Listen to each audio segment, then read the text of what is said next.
What if I tell you that one embroidery pattern could be turned into 4 different pieces of art? Today we're taking the yarrow, aka Compose Just Breathe, into a creative joy ride, and you're part of this. Let's do that.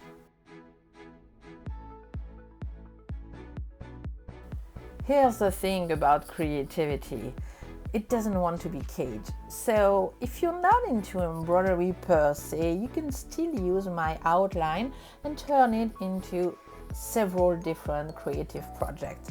And just to give you an idea, I'm using this fancy table with light to be able to duplicate my outline in several different paper.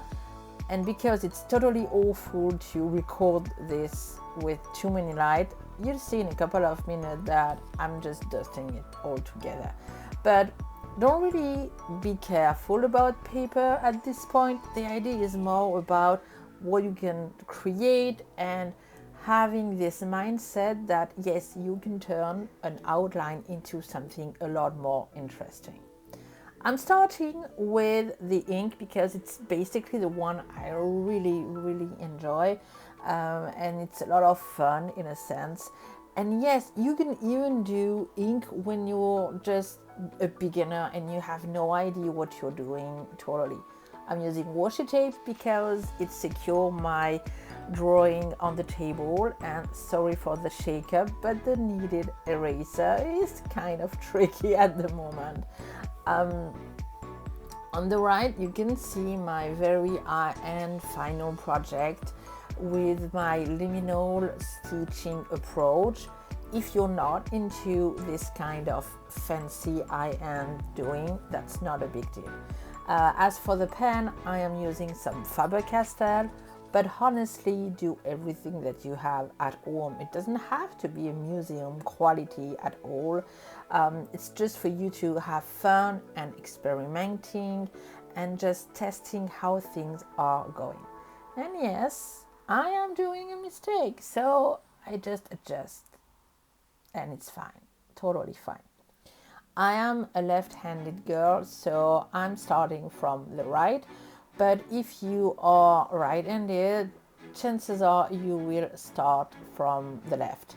And yes, my hair are popping and it's quite ugly. My apologies for that. But as you see, I just roughly follow what's going on, and then I will be almost freestyling my yarrow. And funny thing enough, I will even go with colors, which was definitely not the main idea, but I was okay, why not trying something that I've never done before and using some fine liner, because I think it's cute and it's different, so I shouldn't be bothered by trying that, as long as you're just trying to remember why you are doing this. This pattern is all about composting Just Breathe. Not because Just Breathe is just a cliche, but because it's done in such a toxic way and in such a repetitive way that it becomes something that has lost its meaning, and that turned into a very despicable cliche sentence you can hear, and it doesn't serve its purpose anyway. I will let you with some music until I go to the watercolor part of the yarrow.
just popping before it's changed. As you see, I'm not doing exactly the same in each part of the yarrow, and that's okay. It creates texture, it creates differences, and it creates variation in how you may feel, and sometimes that's just the best part of all this project.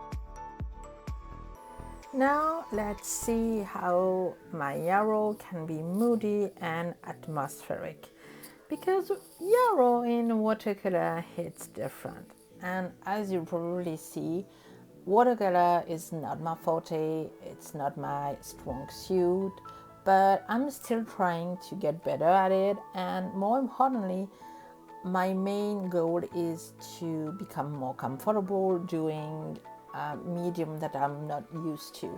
So if you are a watercolor artist, all my apologies, I'm probably doing awful mistakes and awful things that you would never do, but as I mentioned earlier, that's not the point to have this museum worthy quality of end product. It's just a way for you and for me as an artist to just use the medium as an excuse to process this just breathe emotion and what it may trigger inside you, the same way it triggered me so much during my therapy session, and when I was absolutely unable to just speak for weeks, drawing and coloring became my go-to language, so to speak, and I communicated essentially using that. My absolute apologize as well for the shaky table and the shaky camera. I didn't realize that when I was recording, so my sincere apologies. I'm still left-handed, so basically I'm just trying to manage and remember what I've learned from my watercolor courses, but not sure if it totally worked. I'm using very huge brushes. Honestly, I don't know the size of them, and I'm using, I think, what is called cat's tongue or something of the sort, and you'll see that I have a deep love for very strong colors like purple and burgundy and Payne's gray and all those kind of very deep color, and I'm not into hard edges as well. I much prefer soft edges, so I'm just trying to turn what I feel about just breathe into my watercolor process, even if it's imperfect and it's not what we are supposed to do, because I'm kind of sick to play by the book. I'm trying my best to have some different values and to have light washes and then go with more pigment as the paper is getting drier. But obviously the paper is probably not ideal. As I mentioned, that's not my forte, and honestly I don't give a foxglove about my yarrow not being perfect. What could I mention? I'm not using fancy watercolor at all. I'm using student grade, and I'm just having fun trying to understand what goes well with what, considering kind of color theory. But that's all. That's just an experiment, a watercolor experiment. So have fun watching, and I'll be back with the Crayola's crayon.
Okay, I'm back with something pretty cool because I'm using some craft paper and some tracing paper as well, and I went on the reversal side of the pattern so that when I'm flipping the tracing paper, it's on the good side. I'm not sure if it makes sense, but anyway.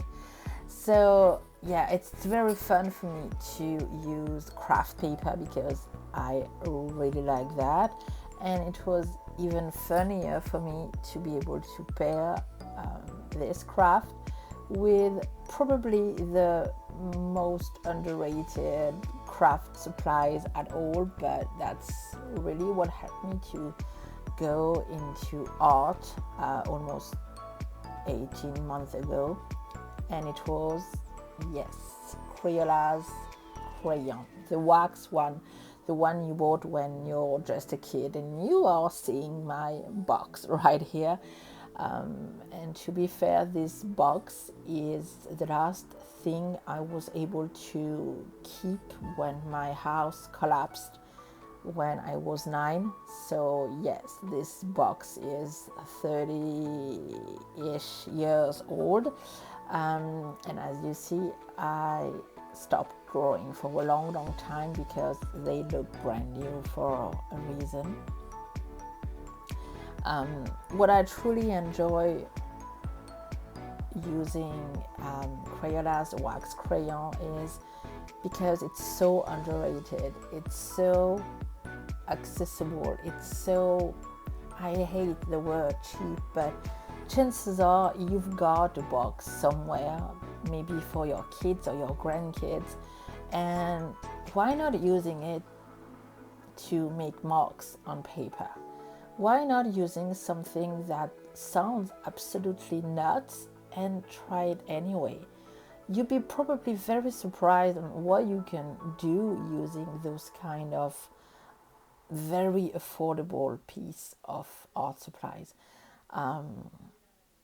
And I'm not a huge fan on you have to pay a lot to focus only on high-end things, because I don't think art is only made using very high-end supplies. Art is more about the story behind what you are creating. It's more about the emotion and what you are trying to process. So I'd say don't knock it until you try it. These crayons are giving me childhood nostalgia with grown woman sophistication. So just try for yourself.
I hope this video was a reminder that art doesn't have to be precious. That pattern you've been hoarding, it wants to be explored. That technique you've never tried, your creativity is begging you to take that leap. Give yourself permission to mess up, experiment, and let one idea bloom in 4 different expressions. One pattern, 4 voices, infinite possibilities. what's going to be your next creative playground.